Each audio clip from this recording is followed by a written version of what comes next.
Good afternoon, everyone. Welcome to this GCSE Chemistry session where we'll be looking more at alloys and polymers. So if you were with me right at the beginning when we started the GCSE Chemistry online school, you may remember that we looked at alloys and polymers a couple of weeks ago. But today we'll be looking at it in a bit more detail and some of the kind of special polymers and more useful alloys. So if you haven't met me before, I've led all the GCSE Chemistry online school sessions. My name is Aman and I study medicine at King's College London. I've done plenty of lessons with MyTutor. So today we're going to be looking at recalling the properties of alloys. So I said that we've already done alloys before, so we're just going to look at recalling that knowledge and then looking more at the common alloys, so specific alloy names and their uses and why they have those uses. We'll be looking at recalling our knowledge on polymers and then explaining the difference between thermosoftening and thermosetting polymers. That's a special type of polymer. So we'll be looking at those and also looking at high density and low density polymers as well. So before we start then, we'll do a recap of what we covered last week. So if those of you in the lesson would like to go to Menti, we've got a quiz on recycling and rusting, which were the topics that we covered last week. So if you go to Menti and type in the code 216998. And if you don't want to join the quiz, you can answer the questions using the Q&A or the chat function. So it's quite a small group of you today, so as many of you as possible, please join the quiz. So for anyone that's just joined, we're about to do a Menti quiz recapping last week's content on recycling and rusting. So if you go to menti.com and type in the code 216998, I'll just wait a few moments for some more of you to join. If anyone has any questions on last week's content or on any of the content that we've covered so far, please feel free to put it into the chat or the Q&A. As I said, we've got quite a small group today. So yeah, please pop them into any of the chat functions. Anyone that's just joined, we're about to do a Menti quiz. So if you'd like to join the Menti quiz, please use the code 216998. We'll be recapping the content that we covered last week on recycling and rusting. Okay, I'll just wait one more minute and then we'll start.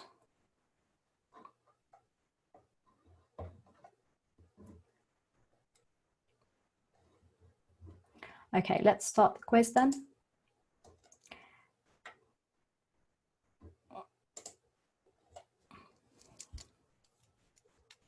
So which of these is not an advantage of recycling? So if you're not in the quiz, you can answer the question using the Q&A or the chat. So fewer mines and quarries are needed, landfill site waste is reduced, more availability of finite crude oil sources and more transport of materials. Which of those is not an advantage of recycling?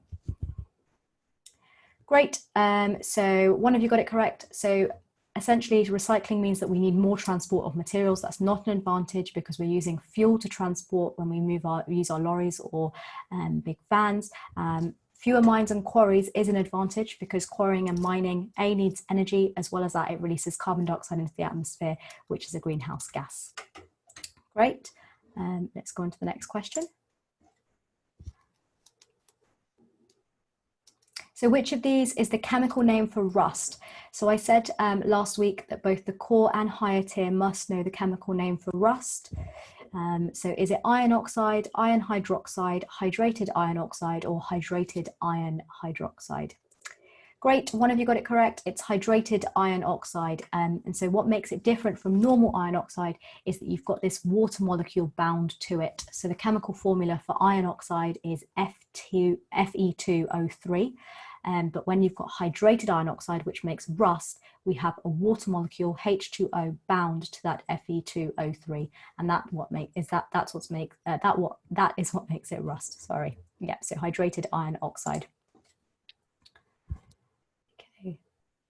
Anyone not in the quiz, feel free to answer in the Q&A or the chat box. So what are the two conditions needed for rusting? So again, a really key question that you could be asked in your GCSE exams.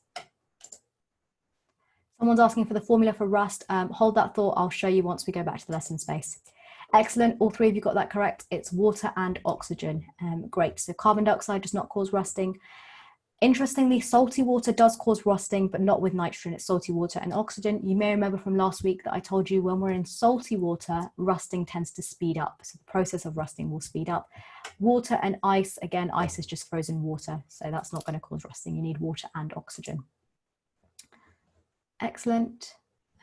So next question, what is the specific name for coating iron or steel with zinc? So there's a specific name for coating iron or steel with zinc, and this name only applies to coating iron or steel with zinc. Great, so unfortunately none of you got it, it's galvanization. So you may remember from last week, I said that there is this term galvanization that students often get confused with, because galvanization is a form of sacrificial protection, but it only refers to zinc. So specifically, if we coat iron or steel with a more reactive metal, we call that sacrificial protection. But if we coat it with zinc, it's called galvanization. So galvanization is sacrificial protection, but it's the specific name for zinc.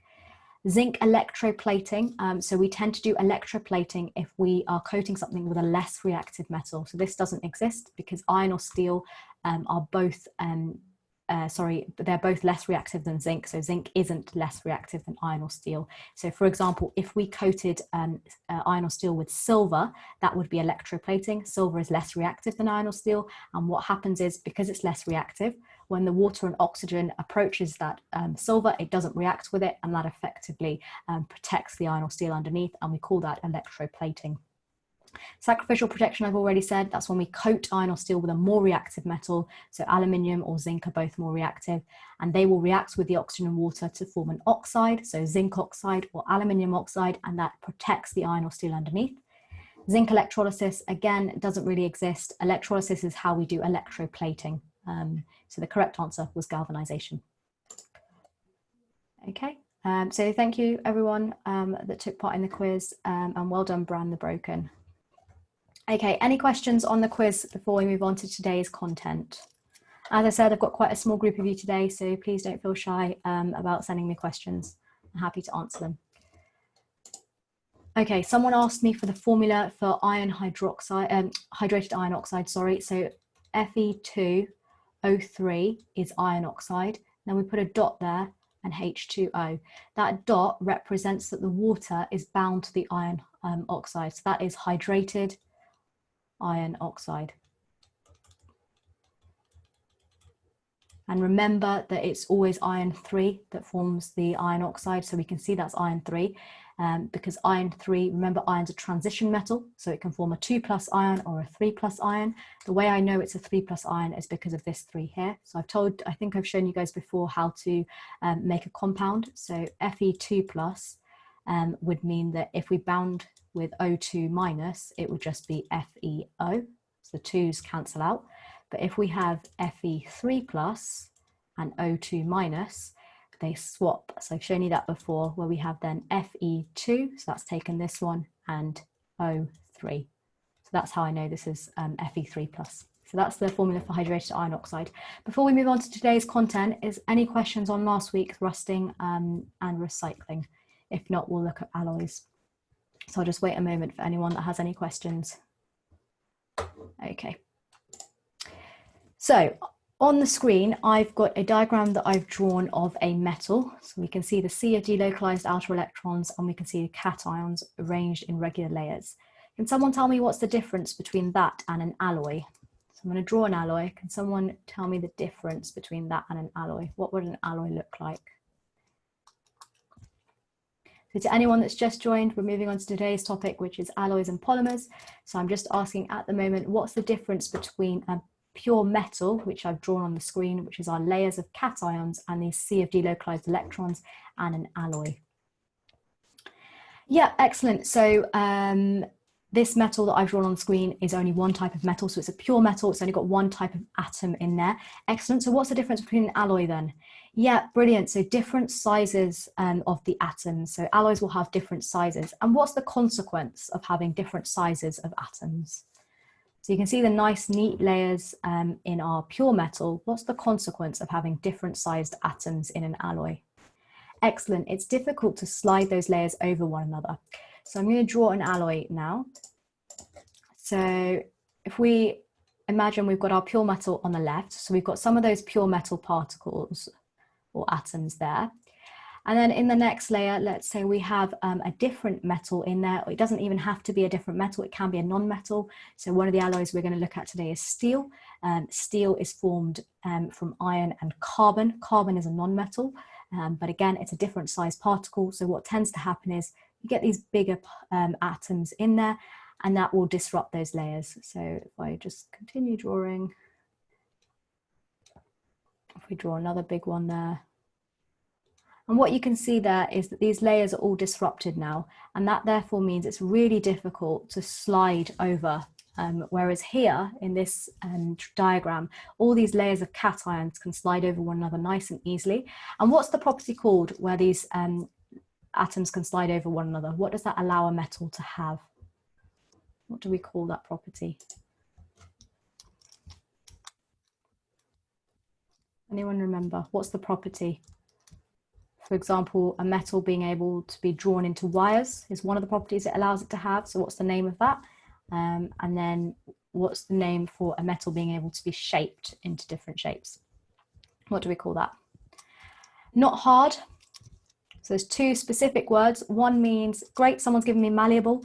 So malleable, you've spelt it incorrectly, so I'll just type it out for you. Actually, I'll write it out. So malleable means that it can be shaped. So metals are malleable, and that means that they can be drawn into different shapes. And that's because these layers can slide over one another really nice and easily. It doesn't break up the structure when those layers slide over one another.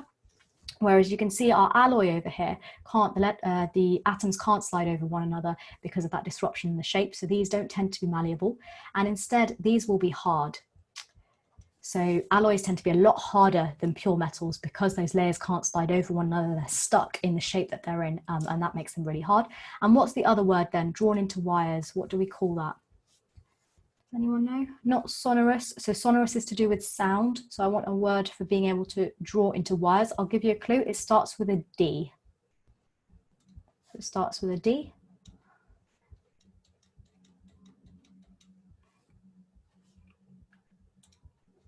Excellent, ductile. Well done. Yep, so ductile.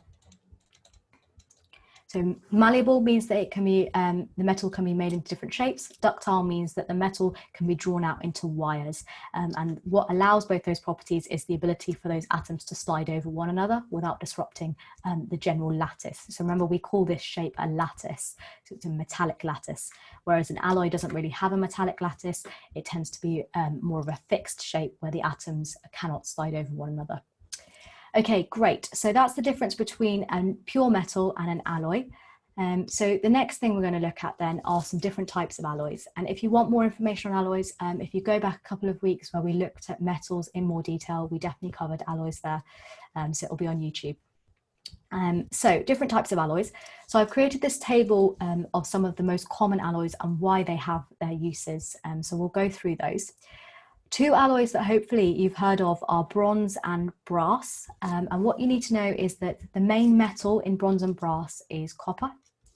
And bronze is copper mixed with tin, and brass is copper mixed with zinc. So that's the difference between bronze and brass. And then if we have a look at their properties, we can explain some of their uses. So bronze tends to be quite tough. We know alloys are quite tough anyway, but bronze, specifically the tin atom, when that gets added to copper, it makes it really tough. It also means that it's resistant to corrosion. And why that is good is that if you imagine, for example, statues, especially statues that are in water or that could be rained upon, ship propellers that again are in water, they will resist corrosion. And that's obviously what we want. So things that are on ships, we don't want them to corrode. So that's why we use bronze. And bells as well. So again, they're nice and tough and they resist corrosion. Someone's saying I've frozen. Have I come back now? Or am I still frozen? Can you hear me?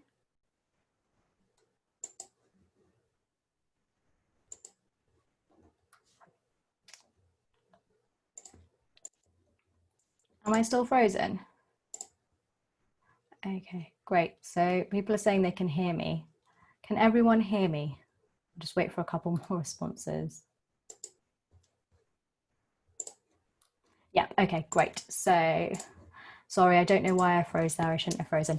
So I'll go back over what I was saying. So bronze tends to be tough and it resists corrosion. So we tend to use that in water-based structures. So statues can be rained upon. So they tend to be made from bronze, and ship propellers, obviously ships are in water, so they'll resist corrosion. Things like bells, so church bells, again, they can have rainfall on them. So we need them to resist corrosion so that they don't then corrode and break. Brass tends to be malleable, which means it can be made into different shapes, and it also tends to be hard. Again, that's a general property of a lot of alloys, but brass itself is a bit harder than most other alloys. So because it can be shaped into different, lots of different shapes, it tends to make musical instruments. So lots of brass instruments. So you may have heard of that group of instruments, the brass instruments. And then coins. So a lot of coins are made from brass, as well as taps. So sink taps themselves can also be made of brass. The alloy of aluminium is called duralumin, and it's made with copper, so it's aluminium and copper. And the main use for that is in aircrafts. Does anyone know what density means? So I don't want the formula for density, but I want just a general definition of density. Does anyone know?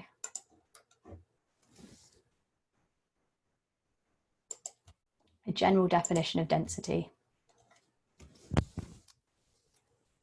Okay, so someone's saying floating, not quite. Someone's saying how many atoms in a certain area, almost. Any other takers for density? Yep, so the formula for density is kind of the mass per unit volume. So density is mass divided by volume. So I really struggled with this when I was at school, kind of understanding what density is, but essentially it's the compactness of a metal. So how compact it is. So how many atoms in a certain area, you're almost right. So how many atoms in an area, how compact it is. Is it really spread out or is it really compact? So aluminium has a really low density and it's really strong, which is really good for aircrafts. Especially the aluminium alloy, it tends to be used in aircrafts and it has no other kind of function. The other common alloy that we need to know about is gold alloys. They don't have a name, they're just called gold alloys, and they tend to be alloyed with copper.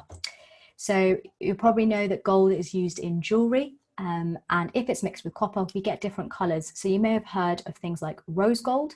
So rose gold will have a lot more copper in it, which gives it that reddy color. So that red color comes from copper. It comes from the copper mixed in with that gold. So that's so it's kind of the amount of copper in there will give it the different colors. As well as that, copper reduces corrosion. So pure gold is quite corrosive, so it will break down over time, whereas copper reduces that corrosion, and it also makes it a bit harder because pure gold tends to be really soft. So if it's used, it can break quite easily, and also it changes its shape quite easily. So if we add copper in, it makes it harder, it tends to keep its shape. So someone is asking me about ductile and how you can use that to describe an alloy. So good question. So ductile means that it's drawn out into wires, and most alloys don't have that property. Some alloys do, and if they do, it'll be because the metals that are in that alloy tend to have the same shape and size as the pure metal. So if I go back to this diagram here, the green alloy metal that I've put in, or non-metal that I've put in, is a different shape and size. Whereas if they are the same shape and size, it will allow the layers of cations to slide over one another quite easily. And if that happens, it can be ductile. So there are some alloys, you don't need to know specifics, but it's a good question. There are some alloys that are ductile. Okay, any questions about any of those common alloys? So they're the most common alloys that you need to know about. So gold alloys, aluminium, and brass and bronze. I just want to say one more thing about gold. Does anyone know how we measure the purity of gold? So this is in the GCSE syllabus now. Does anyone know how we measure the purity of gold? If you have any gold jewelry, or any of your family members or friends have gold jewelry, you might have heard them use this term. Yep, so someone's asking, does that mean a lot of jewelry is made of gold and copper? If you buy gold jewelry, it does tend to have copper in it, yes. Even very, very pure gold will tend to have a small percentage of copper in it just to make it a bit harder, but yes. It's not an acid test, good thinking. How do we test the purity of gold? So there's a specific word I'm looking for that tells you the purity of gold. So it's not a test as such, it's kind of the word that will tell you how pure gold is. Carats, excellent, carats. So spelt C-A-R-A-T, so carats.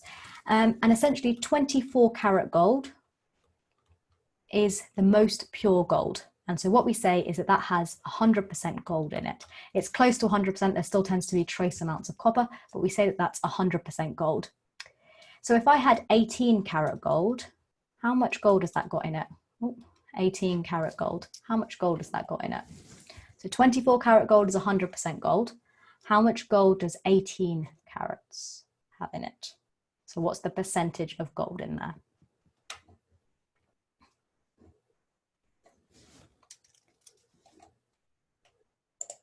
Excellent, yep, so if you use your ratios, it's 75%. So using ratios, if we do 18 to 24, we say 24 is essentially 1, this becomes 0.75. So great, yep, 75%. And that's really important that you know that gold, the purity of gold is measured in carats, and that 24 karat gold is 100% pure gold. We'll do an exam question on that later, so you can see how to use that in practice. Okay, so what is steel? So I've already said, kind of defined steel for you. Does anyone remember what the definition of steel is? So that's a very, very common alloy. So I've gone through the alloys of copper, aluminium, and gold. So the next alloy we need to know about is steel. And that's kind of the most common that they would examine you on. Does anyone know what's the definition of steel? Or what is steel? What's steel an alloy of? What does it contain? Does anyone know? So I mentioned it right at the beginning of today's lesson. Any ideas? Okay, I'll give you a clue. It's got iron in it. Yep, so someone's just said iron and carbon. Excellent. So I'm just going to amend that definition slightly. So most steels are iron and carbon, but there are some steels that contain other metals as well. So most steels will contain iron, carbon, and then some steels will also contain iron, carbon, and some other metals, which we'll talk about in just a second. So the definition of steel is that it's iron and carbon and or other metals. So iron, carbon, and or other metals. Anyone know the difference between high carbon and low carbon steels? It's kind of in the wording, high carbon and low carbon steels. What's the difference?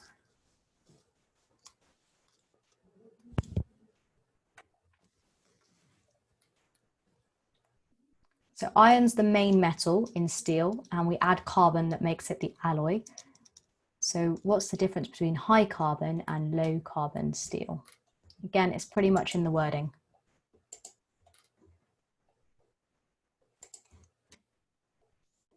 Okay, great, yep. So high carbon steels contain lots of carbon. Low carbon steels have limited amounts of carbon. What do you think that does to the properties of an alloy? So if we've got something with little amounts of carbon in there and something with high amounts of carbon, what's going to happen to that structure of the alloy? For AQA, you need to know everything I'm teaching you right now. So what's the difference? If something's got a lot of carbon in it, what's that going to do to the alloy structure compared to having just a few atoms of carbon? What do we think? If we think about it in terms of hardness first, if something's got lots of carbon in it, is it going to be harder or softer? What do we think? So think about it in terms of the structure of an alloy and what happens to the layers of cations. Harder, excellent. So we say a high carbon steel. So high carbon steels tend to be harder. And we also say that they are brittle. Does anyone know what brittle means? The definition of brittle. Any ideas? No, brittle doesn't mean thin. Good guess. Oh, yes, easily broken. So it can be easy to break. Yeah. So harder and brittle. So when you have a high carbon steel, if you imagine that this alloy structure over here can be really disrupted because there's lots of particles that are different shapes and sizes, and that will disrupt that structure, making it quite hard. The layers can't slide over one another. Whereas when you, if for example, have a low carbon steel and you only have one, say carbon atom in there, that means that the layers can kind of slide over one another, so they don't tend to be as hard. So low carbon steels tend to actually be more malleable. So they tend to be able to, the layers still tend to be able to slide over one another somewhat. So we call those more malleable. Okay, now that you know that, any ideas on the uses of some of these steels? So high carbon steels versus low carbon steels. Any ideas?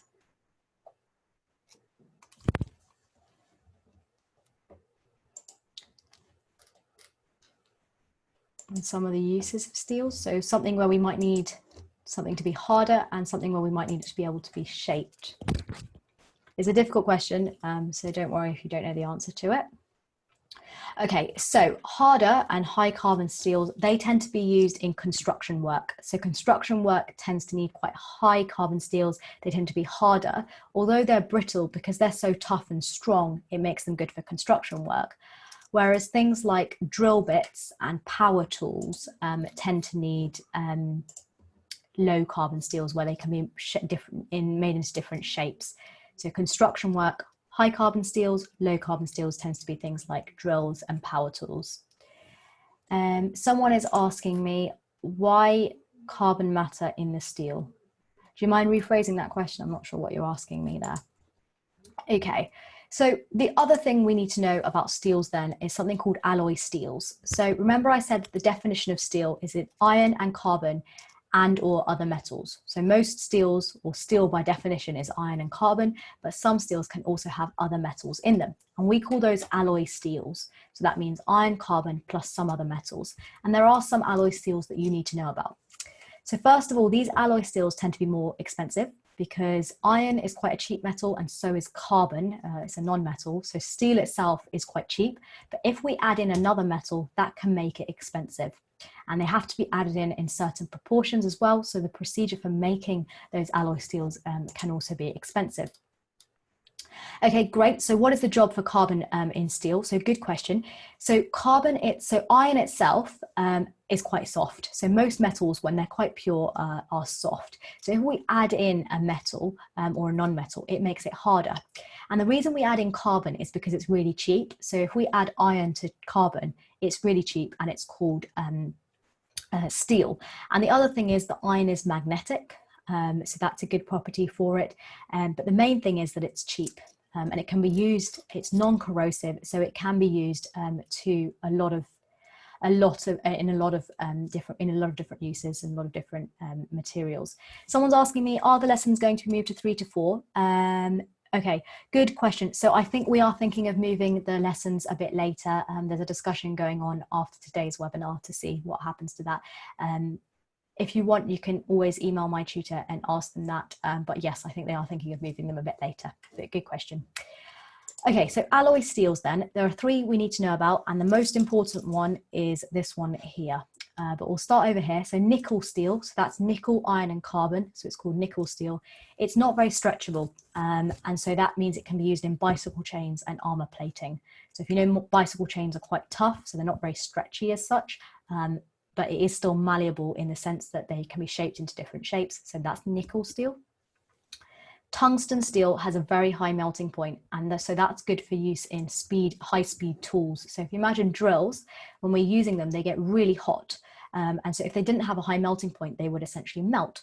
So that's why if we add tungsten to steel, so to iron and carbon, it makes them have a much higher melting point, so they won't melt when we use these high-speed tools. So usually tungsten steel will be made from a low carbon steel, so it'll be tungsten, iron and low carbon, because then they can be quite malleable to allow the tool to be made.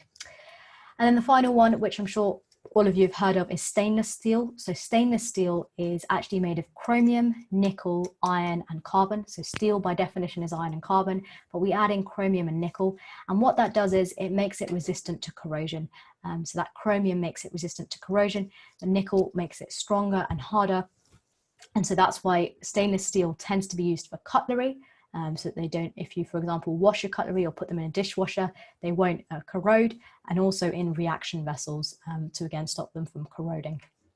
Same with pipework, where you've got water flowing or sludge or wastewater, all of those, they need to be able to resist corrosion. Okay, any questions on steels at all?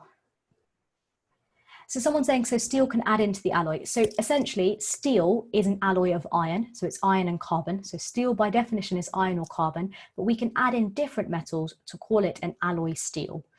So if we add in different metals, it's essentially an alloy of steel. So nickel steel is nickel iron carbon, tungsten steel is tungsten iron carbon, and chromium nickel steel, which is stainless steel, is chromium nickel iron and carbon. So good question. Good. How are alloy steels made? Again, you don't need to know that. It's essentially melting lots of metals together in certain proportions. Good question though. So they have to be in certain proportions to allow them to have those properties. Okay, so we're now going to move on to the second half of today's content. So we've looked at alloys, we've recapped what we know about alloys and their properties, and we've looked at some of the uses of alloys. The next thing we need to know about then is polymers. Now, as I said, we've been through polymers before, so this slide where I'm asking these two questions is just a recap of what we've covered before. So does anyone remember the definition of a polymer or what a polymer is? Does anyone remember?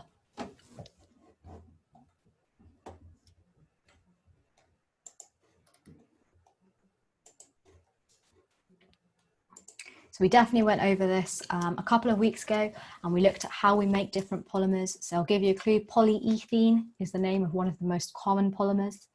Does anyone remember the definition of a polymer? And it's okay if you get it wrong, don't worry. There's only a small group of you today, so if you can contribute, that would be great.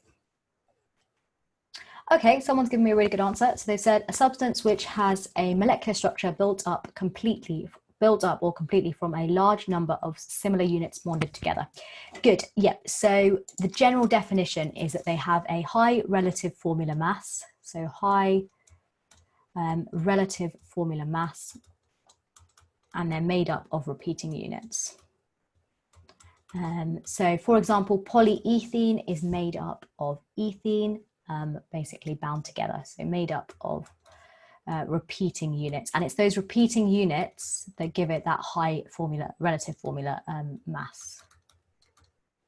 Okay, does anyone remember the difference between addition and condensation polymerization? So they're both ways of making polymers. Addition polymerization is the one that we covered the most, and condensation polymerization is another reaction for making a polymer. Does anyone remember the difference between them?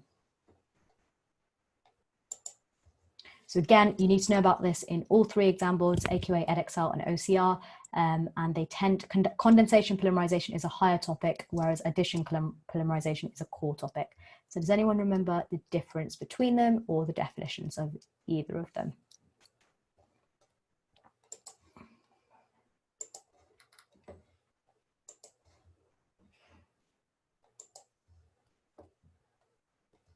Okay, fine. So no one's given me an answer to that, so we'll go through it then. So addition polymerization, okay, I have just had an answer. Okay, so the person that sent me an answer, you are partially correct. So addition polymerization tends to be, first of all, it's the same units bound together. So if we imagine ethene, so ethene, and we bind two ethene molecules together, essentially what we're doing is we're forming polyethene. And what happens in addition polymerization is that this double bond here breaks and you have repeating units of ethene. So it's called polyethene. So you end up with this.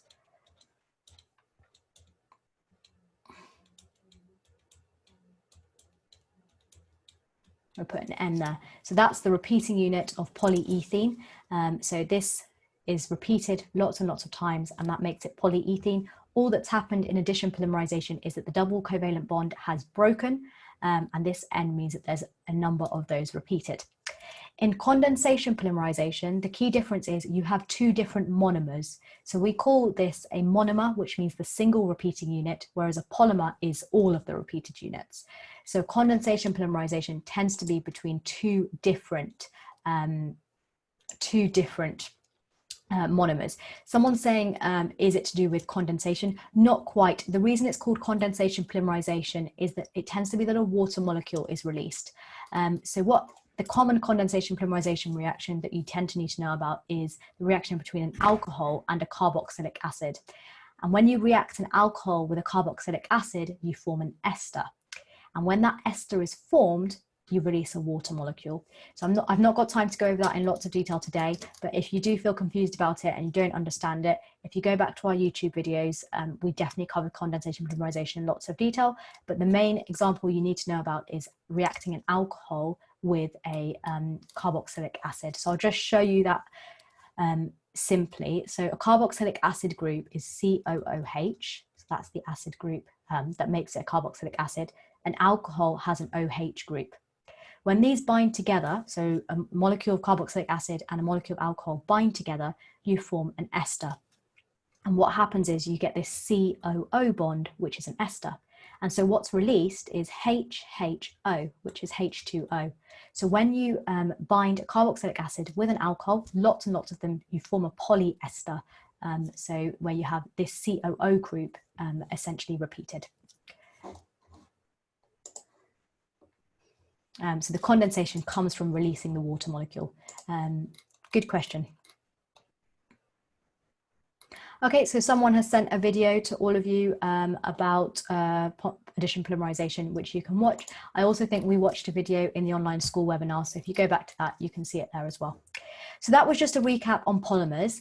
What we specifically need to know about today then is the difference between high density and low density polyethene. So ethene is an addition polymerization reaction, so we don't need to know about condensation polymerization, we need to know about addition polymerization. But when we do addition polymerization, there's something called high density and low density ethene. So low density ethene, it's still made of ethene molecules, but what tends to happen is that it's made in very high pressures and with a trace of oxygen. And you tend to get structures that look like this. So you can see this branching going on here. So they're not that compact. So that's what makes them low density. So remember I said density is about the compactness of a structure. If you have a look at low density polyethene here, you've got these branches, it's not very compact. Whereas high density polyethene is made using a catalyst at 50 degrees and a slightly raised pressure. And when we make it, again, it's addition polymerization, but when we make it using these conditions, we get this really compact structure. So it's got a high density. And the reasons we do it, either for low density or high density, is to get different properties from the ethene. So the low density polyethene, I said, is branched out. And what that means is it tends to be softer and it tends to have a lower melting point. And this means that it tends to be used for things like plastic bags. So we know that we melt our plastic bags, so they have to have a low melting point. And also plastic bags are quite flimsy and soft. So that's why they're made of low density polyethene, gives them that shape. It also makes them flimsy and they are melted to be recycled. So remember, when we recycle plastics, we tend to melt them so they can be reused. The other polyethene, high density polyethene, will be made for things like milk bottles. So bottles that are made of milk, they don't have the same properties as plastic bags, otherwise they would be way too flimsy. They tend to be a bit tougher, and the reason they're tougher is because they're made using these properties, so catalysts and 50 degrees. Those conditions specifically make them have this compact structure, which means that then they are harder, they have a higher melting point, and they can be used in things like milk bottles. Any questions on that? So the difference between high density and low density polyethene in a simple sentence is to do with their structures. So low density polyethene tends to have more of a branched out structure, which makes it softer and also kind of more malleable. High density polyethene tends to have a more compact structure, which makes it harder. So the main differences are between kind of their hardness and their ability to be shaped. Good question. Any other questions on high density versus low density polyethene? Remember, again, it's addition polymerization, it's just different conditions that are going on. So it's all ethene molecules being kind of the double covalent bond breaking to form polyethene, but doing it under different conditions. So any questions on that? Okay.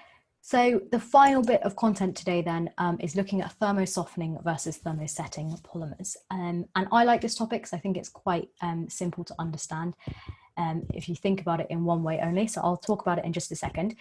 So we've talked about high density versus low density polyethene. There's another difference you need to know about, and that's thermosoftening versus thermosetting. So thermosoftening plastics are what most of our plastics are, and they tend to melt when they are heated. So plastic bags, they are thermosoftening plastics.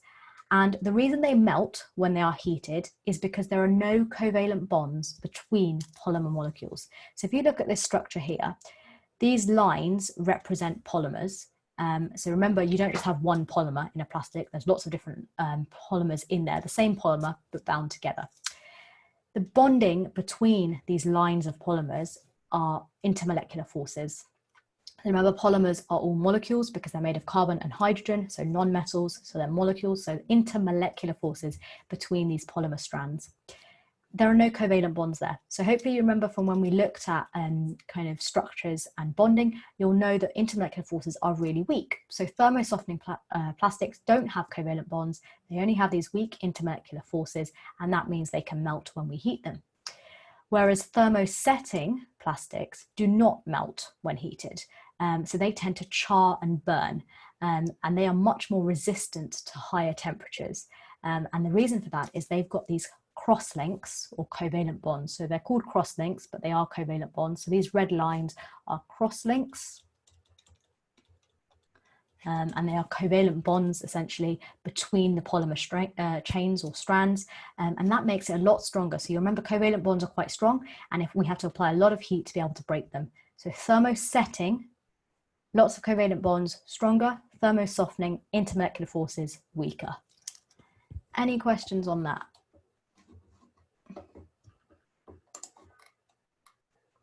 Okay, a trace of oxygen just means very, very small volumes of oxygen are added. So it's not, for example, burnt in oxygen or melted in oxygen. It just means there might be a little bit of air in there, and that air is oxygen. Any other questions with thermosoftening and thermosetting? While we're waiting for questions, this is another diagram I found online. So this is thermosoftening. So you can see you've got these tangled polymer chains. There's no cross links, so no covalent bonds, and these weak forces are called intermolecular forces. So I said they soften when they're heated, whereas thermosetting polymers, they tend to have strong covalent bonds. So these blue links here are showing you those cross links, those covalent bonds, and they don't break when you heat them because those covalent bonds requiring a lot of energy to break. They're really strong, so they tend to remain hard when heated. So any questions on that at all?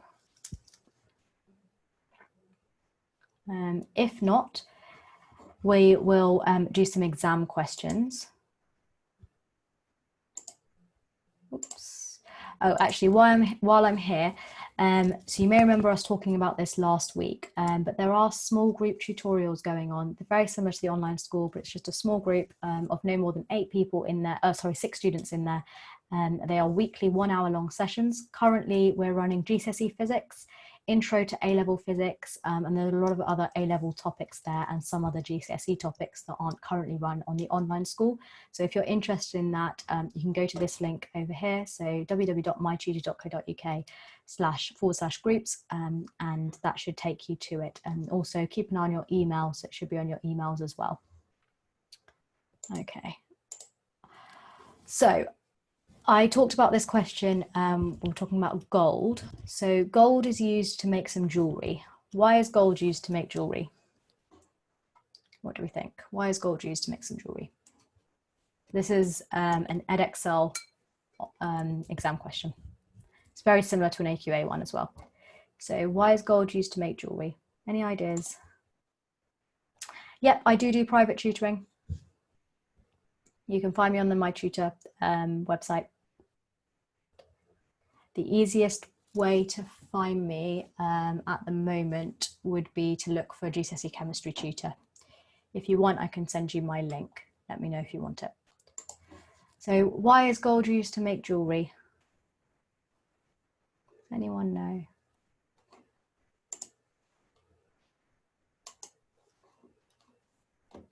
Any ideas?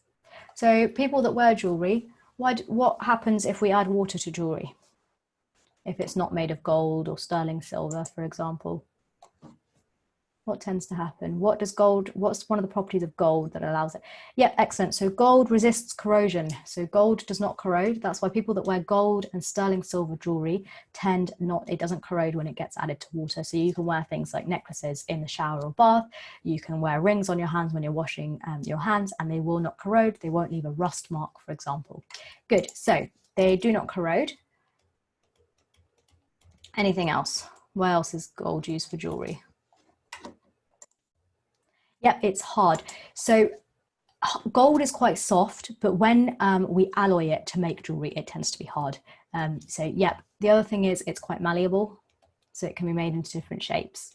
So I'm not going to put hard down because it's quite soft, but yes, it's malleable. Any other points? They're the two I would go for, so quite malleable and does not corrode. Okay, so we talked about the purity. What's pure gold? Does anyone remember? 9, 18, 24, or 100 carat?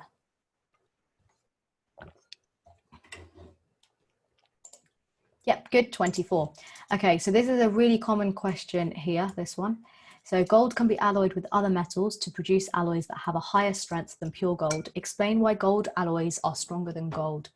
So you need to think about it in terms of the structure. It's a really, really common GCSE question. So why is an alloy stronger or harder? What does it not allow a metal to do?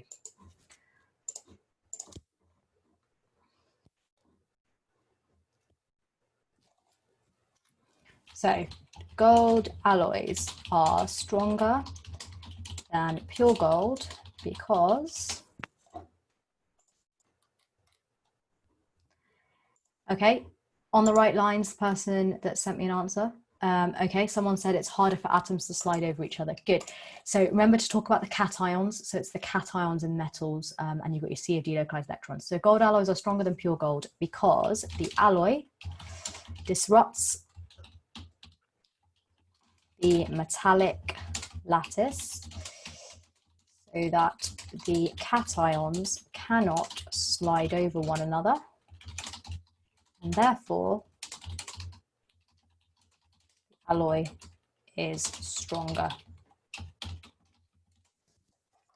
Okay, so something like that, talking about disruption of the metallic lattice, the cations not being able to slide over one another, and therefore it's stronger. Good, well done everyone that gave me answers to that. I'll just wait a moment for anyone that wants to write down that answer.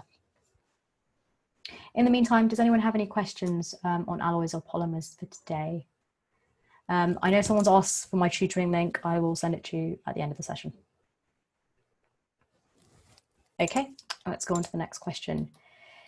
So modern European coins contain mixtures of metals. The 1 cent and €1 coin are shown. Suggest why the 1 cent coin is coated with copper and the €1 coin has a silver colored center and a gold colored rim.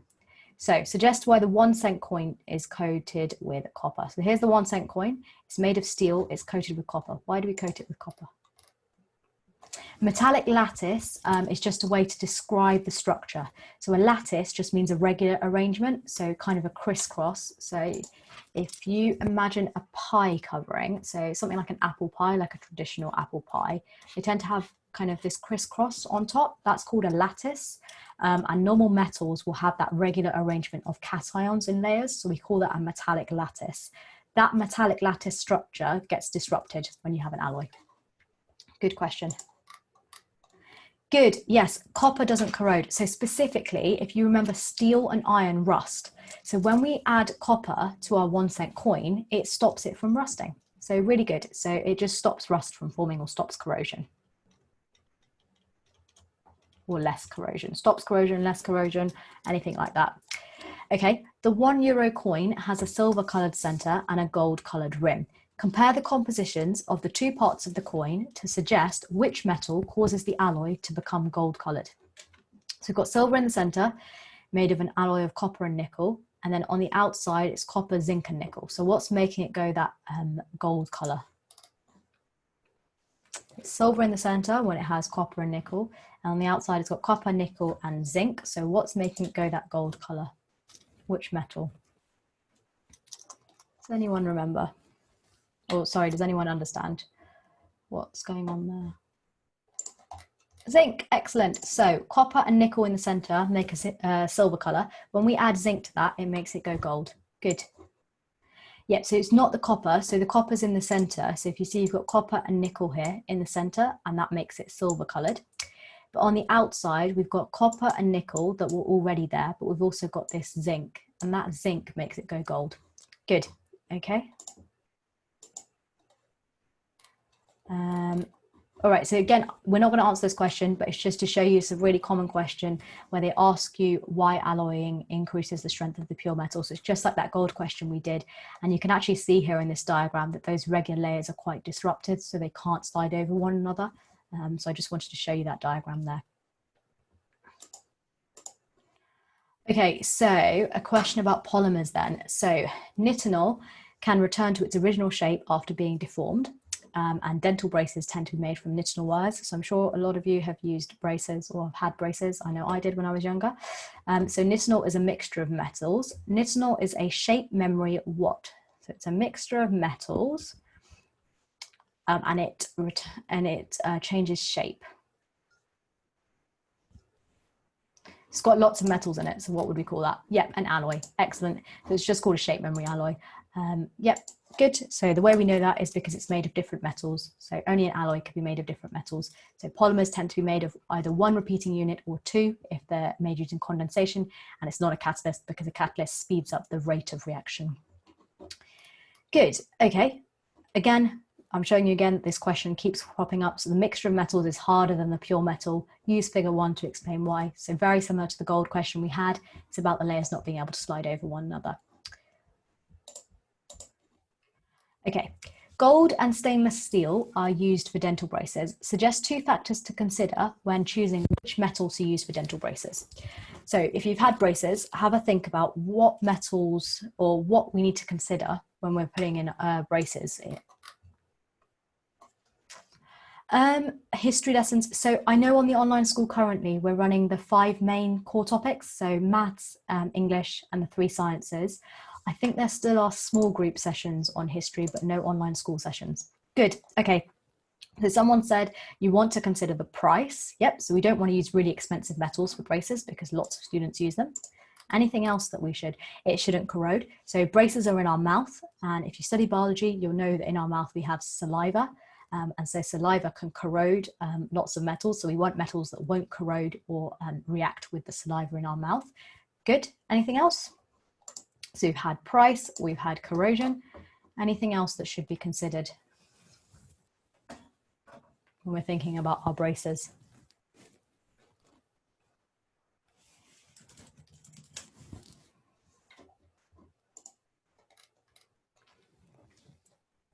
Yep, so braces tend to be made of alloys. So this question was talking about nitinol. So if I just go back. So nitinol tends to be made, it's a mixture of metals. So stainless steel is one of the most common ones because it doesn't corrode.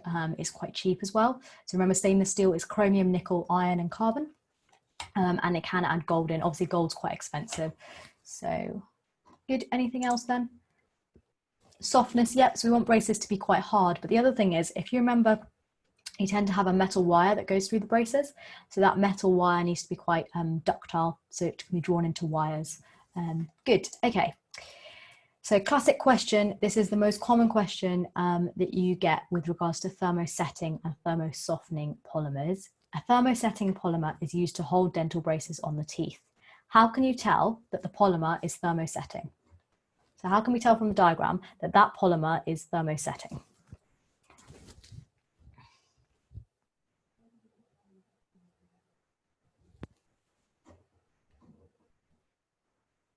Any ideas?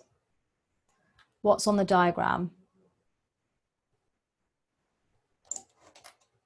Yep, excellent. It has covalent bonds, and specifically it's the cross links that it has. Good. Excellent. Someone's asking, when dentists tell you to eat soft foods when you have braces, is it because the alloy metal is hard or something else? So there's a multitude of factors there.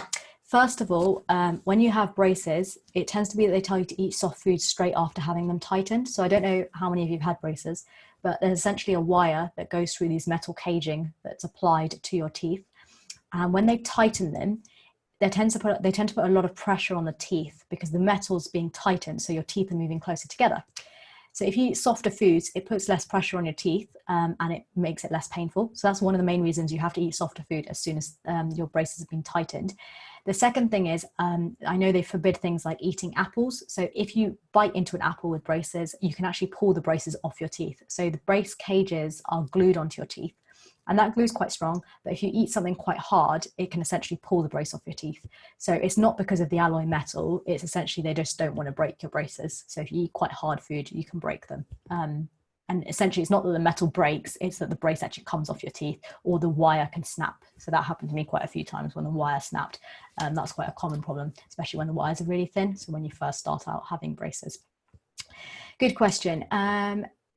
Any other questions on thermosoftening or thermosetting polymers there?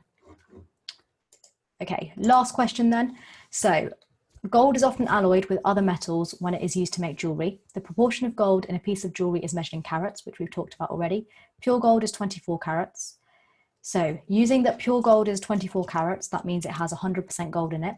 A 9-carat gold ring has a mass of 12 grams. Calculate the mass of gold in this ring. So you don't need to use any fancy equations here that I'm sure you've all remember we went through when we did quantitative chemistry. This is just using the fact that pure gold is 24 carats.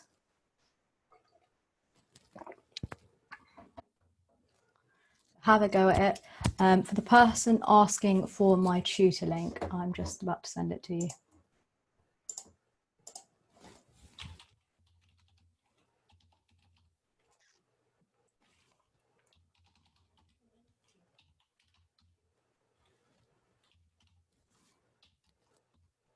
That should work. So, okay. Anyone have any ideas on how we work this out? Okay, someone's saying 37.5.